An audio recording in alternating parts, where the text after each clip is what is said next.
ಜೀವನ ಎಂಬುದು ಕೇವಲ ಉಸಿರಾಟವಲ್ಲ, ಅದು ಒಂದು ಪ್ರಯಾಣ, ಒಂದು ಅನುಭವ, ಒಂದು ಕಲಿಕೆ. ಬದುಕು ಎಂದರೆ ದಿನಗಳನ್ನು ಕಳೆಯುವುದೂ ಅಲ್ಲ, ಅದನ್ನು ಅರ್ಥಪೂರ್ಣವಾಗಿ ನಡೆಸುವುದು. ಗುರಿ ಎಂದರೆ ನೀವು ನಿಮ್ಮ ಜೀವನದಿಂದ ಸಾಧಿಸಬೇಕೆಂದು ನಿರ್ಧರಿಸಿದ ಒಂದು ದಿಕ್ಕು. ಅದು ದೊಡ್ಡದೋ ಅಥವಾ ಸಣ್ಣದಾಗಿರಬಹುದು, ಆದರೆ ಅದೇ ನಿಮ್ಮನ್ನು ಪ್ರೇರೇಪಿಸುವ ಶಕ್ತಿ. ಜೀವನದ ಗುರಿ ಏಕೆ ಬೇಕು? ಅದು ದಿಕ್ಕು ನೀಡುತ್ತದೆ. ಗುರಿಯಿಲ್ಲದ ಜೀವನ ತೂರಿಕೊಡುತ್ತಿರುವ ಹಡಗಿನಂತಹದು. ಅದು ಎಲ್ಲಿಗೆ ತಲುಪುತ್ತದೆಂಬುದು ಗೊತ್ತಾಗದು. ಗುರಿ ಇದ್ದರೆ ಜೀವನ ಸ್ಪಷ್ಟವಾಗುತ್ತದೆ. ಪ್ರೇರಣೆಯ ಮೂಲ. ಪ್ರತಿದಿನ ಎದ್ದು ನಾನಿನ್ನೂ ಹೊರಡಬೇಕು ಅನ್ನೋ ಶಕ್ತಿ ಗುರಿಯಿಂದಲೇ ಬರುತ್ತದೆ. ಸಾರ್ಥಕತೆ ನೀಡುತ್ತದೆ.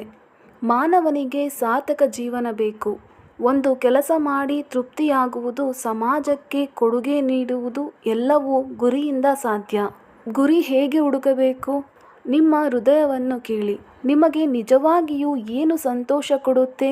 ಯಾವ ಕೆಲಸ ಮಾಡಿದರೆ ನಿಮ್ಮೊಳಗೆ ಸಂತೋಷ, ಗರ್ವ, ತೃಪ್ತಿ ಇರುತ್ತದೆ? ನಿಮ್ಮ ಶಕ್ತಿ ಮತ್ತು ಆಸಕ್ತಿ ನೋಡಿಕೊಳ್ಳಿ. ಯಾರೋ ಹೇಳಿದ ಗುರಿ ಇಟ್ಟುಕೊಳ್ಳಬೇಡಿ. ನಿಮ್ಮ ಶಕ್ತಿಗೂ ಆಸಕ್ತಿಗೂ ಹೊಂದಿಕೆಯಾಗುವ ಗುರಿ ಆಯ್ಕೆ ಮಾಡಿ. ದೊಡ್ಡ ಕನಸು ನೋಡಿ, ಸಣ್ಣ ಹೆಜ್ಜೆಗಳು ಇಡಿ.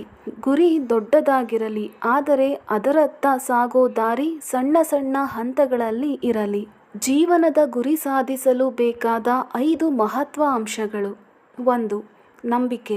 ನೀವು ಸಾಧ್ಯವಿಲ್ಲ ಅಂತ ಯಾರಾದರೂ ಹೇಳಿದರೆ ನಕ್ಕು ನಾನು ಸಾಧ್ಯವಾಗಿಸ್ತೀನಿ ಅಂತ ಉತ್ತರಿಸಿ. 2. ಶ್ರಮ. ಗುರಿ ಬರೀ ಕನಸಾಗಬಾರದು, ಅದನ್ನು ವಾಸ್ತವಕ್ಕೆ ತರುವ ಶ್ರಮವಿರಬೇಕು. 3. ಅನುದಿನ ಅಭ್ಯಾಸ. ಪ್ರತಿದಿನ ಗುರಿಯ ಕಡೆ ಒಂದು ಹೆಜ್ಜೆ ಇಡುವವರಿಗೆ ಮುಗಿಯದ ಪ್ರಯಾಣವು ಮುಗಿಯುತ್ತದೆ. 4. ಸಹನೆ. ಹಡಗಿನ ಪಯಣದಲ್ಲಿ ಬಿರುಗಾಳಿ ಬರುತ್ತದೆ, ಸಹನೆ ಬಿಟ್ರೆ ದಡದ ಚಿಲುಮೆ ಕಾಣಿಸದು. 5. ಜವಾಬ್ದಾರಿ. ನಿಮ್ಮ ಗುರಿಯ ಮೇಲೂ ನಿಮ್ಮ ಬದುಕಿನ ಮೇಲೂ ನೀವು ಜವಾಬ್ದಾರರಾಗಿರಬೇಕು. ಉದಾಹರಣೆಗಳು. ಅಬ್ದುಲ್ ಕಲಾಂ ಅವರ ಗುರಿ ಏನು? ವಿಜ್ಞಾನಿಯಾಗಿ ದೇಶಕ್ಕಾಗಿ ಕೆಲಸ ಮಾಡುವುದು. ಸುಧಾಮೂರ್ತಿ ಅವರ ಗುರಿ ಏನು? ಶಿಕ್ಷಣ, ದಾನ, ಸರಳತೆ ಮೂಲಕ ಸಮಾಜಕ್ಕೆ ಸೇವೆ ಮಾಡುವುದು.